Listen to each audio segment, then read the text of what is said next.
முசுகுந்த சக்கரவர்த்திக்கும் திருவாரூர் தியாகராஜருக்கும் இடையிலான அந்த புராண வரலாற்றை ஒரு சுவாரஸ்யமான கதையாக இங்கே விரிவாக காணலாம். வானுலகின் ரகசியமும் மண்ணுலகின் மாமன்னனும். 1. முசுகுந்தனின் பிறப்பும் பக்தியும். பல ஆயிரம் ஆண்டுகளுக்கு முன்பு சோழகுலத்தில் பிறந்தவர் முசுகுந்த சக்கரவர்த்தி. இவர் சாதாரண அரசர் அல்ல, சிவபெருமானின் மீது அளவற்ற பக்தி கொண்டவர். ஒரு முற்பிறவியில் இவர் ஒரு குரங்காக இருந்தபோது வில்வ மரத்தின் இலைகளை தெரியாமல் சிவலிங்கத்தின் மீது உதிர்த்ததால் அடுத்த பிறவியில் சக்கரவர்த்தியாக பிறந்தார் என்பது ஐதீகம். முசுகுந்தன் என்றால் குரங்கு முகம் கொண்டவன் என்று பொருள். 2. இந்திரனுக்கு ஏற்பட்ட ஆபத்து. அந்த காலத்தில் தேவர்களுக்கும் அசுரர்களுக்கும் இடையே கடும் போர் நடந்து கொண்டிருந்தது. வலன் என்ற வலிமை மிக்க அசுரன் தேவேந்திரனை தோற்கடித்து தேவர் உலகை கைப்பற்ற முயன்றான். இந்திரனால் அந்த அசுரனை எதிர்க்க முடியவில்லை.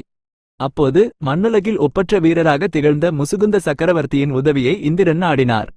3. தேவேந்திரனுக்கு உதவிய முசுகுந்தன் தனது பெரும்படையுடன் விண்ணுலகம் சென்றார். அங்கு அசுரர்களுடன் தீரமுடன் போரிட்டு வலன் அசுரனை அழித்தார்.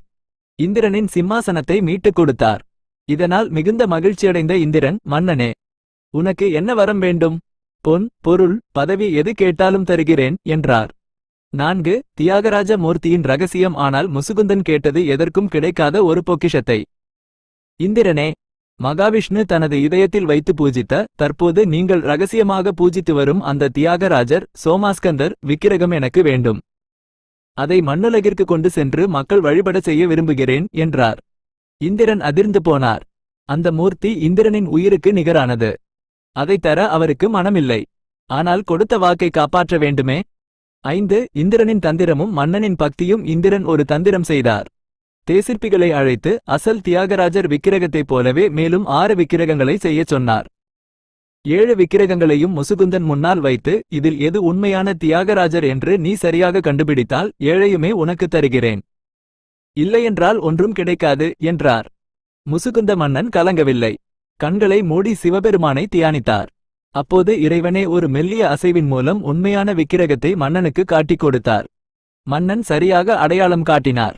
இந்திரன் வேறு வழியின்றி 7 விக்கிரகங்களையும் முசுகுந்தனிடம் ஒப்படைத்தார். 6. மண்ணுலகிற்கு வந்த தியாகராஜர். மன்னன் அந்த 7 விக்கிரகங்களையும் பக்தி பரவசத்துடன் பூமிக்கு கொண்டு வந்தார். அவை பிரதிஷ்டை செய்யப்பட்ட இடங்களே சப்தவிடங்க தலங்கள். திருவாரூர் அசல் விக்கிரகம், வீதி விடங்கர், இங்கு இறைவன் அஜபா நடனம் ஆடுகிறார். திருநள்ளாறு நாகவிடங்கர், உன்மத்த நடனம். நாகப்பட்டினம் சுந்தரவிடங்கர், வீசி நடனம். திருக்காராயில் ஆதிவிடங்கர், குக்குட நடனம். திருக்குவளை அவனிவிடங்கர், பிருங்க நடனம். திருவாய்மூர் நீலவிடங்கர், கமல நடனம். வேதாரண்யம் புவனிவிடங்கர், அம்ச நடனம். 7. திருவாரூர் கோயிலின் நாயகன் முசுகுந்தன் திருவாரூரை தனது தலைநகராக கொண்டு அங்கு முதன்மையான தியாகராஜ மூர்த்தியை பிரதிஷ்டை செய்தார். திருவாரூர் கோயில் இன்று இவ்வளவு பிரமாண்டமாக இருப்பதற்கு காரணம் முசுகுந்த மன்னன் அன்று காட்டிய அந்த ஆழ்ந்த பக்திதான். இன்றும் திருவாரூர் தியாகராஜர் சன்னதியில் மூலவருக்கு அருகில் முசுகுந்த சக்கரவர்த்தியின் சிலையை காணலாம். அவர் இறைவனை பார்த்தபடி கைகூப்பி நிற்பார். முடிவுரை: முசுகுந்த மன்னன் மட்டும் அன்று அந்த போரில் வென்று பிடிவாதமாக அந்த விக்கிரகத்தை கேட்கவில்லை என்றால் இன்று நாம் காணும் திருவாரூர் தியாகராஜர் வழிபாடு நமக்கு கிடைத்திருக்காது. பக்தி இருந்தால் இறைவனையே விண்ணுலகிலிருந்து மண்ணுலகிற்கு அழைத்து வரலாம் என்பதற்கு முசுகுந்தனே சாட்சி.